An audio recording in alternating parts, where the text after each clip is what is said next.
All right, Andre, this is a pretty good golf swing right here. So I think that the way you hold on to it is pretty good. It's hard to quite tell the grip style here, but I know that it's got to be pretty good because the club face goes back in a pretty nice way. You've got a nice opening up with your pivot. As you come down into the swing this way and you swing through, it sounds like you hit it really good. But the one thing I'm noticing is that as you come through here, your hands and arms end up really close to you. So I kind of look at things that are like the elephant in the room or the one thing that doesn't look right and try and figure out why that's happening.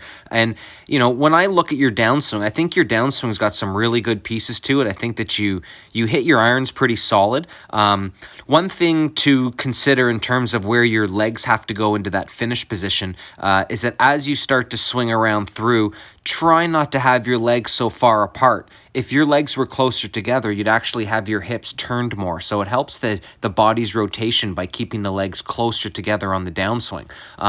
Which brings me to the point where I want to see if we can get a little bit more power and oomph out of this. And maybe through all that, we'll see the arms go a little farther on the release. So let's go to a forward motion or a face-on view here. So as you crank this thing back, I think that things look pretty good. Like I mentioned, I'm not too concerned with how you take it back. On the downswing here, I'd like to see what we can do about getting the knees from this view farther apart, like almost having the knees spread a little bit here.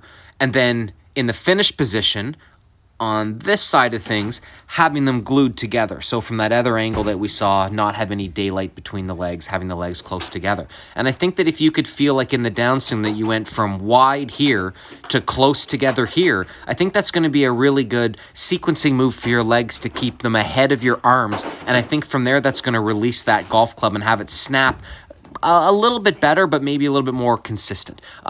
So give those two things a shot. Try and feel as though that the first thing in your finish is to get them close this way, but the first move in the downswing is to split them apart. And splitting them apart, I hope it feels like it's almost like it's sitting in a chair a little bit, but widening the knees creates a big solid base. And then from there on in, we're going to get them close together. So I'm going to make the video for you here in a sec. Stay tuned.